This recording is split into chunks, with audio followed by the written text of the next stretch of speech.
শাশুড়ি। বলবো কি খাবেন? আজকে তো 31 ডিসেম্বর, কালকে নিউ ইয়ার, তো ভাবছিলাম আজকে রাতে যদি একটু মাংস করা যায়। মাংস খাবেন? মানে মাংস করতে দেবেন?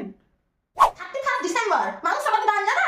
খাসির মাংস দাম জানা? পোল্ট্রির দাম জানা? সবেরই এখন দাম। এই এক মাস আগে ফ্রিজে ওই দেখো খুব তো বাঁধাকপি করছিলে, বাঁধাকপি ভরা আছে, ওই বাঁধাকপি রান্না করাবা। আর 3 মাস আগে যে ওই চাটনি করেছিল না, ওই চাটনি করাবো, ওই দিয়ে ভাত খাবো, ভালো লাগবে। বাঁধাকপি তরকারি চাটনির ভাত অনেক ভালো লাগে খেতে। বাঁধাকপিটার আর কোনো জান নাই। আপনাকে আমি 2 সপ্তাহ আগে থেকে বারবার বললাম বাঁধাকপিটা একটু রান্না করি।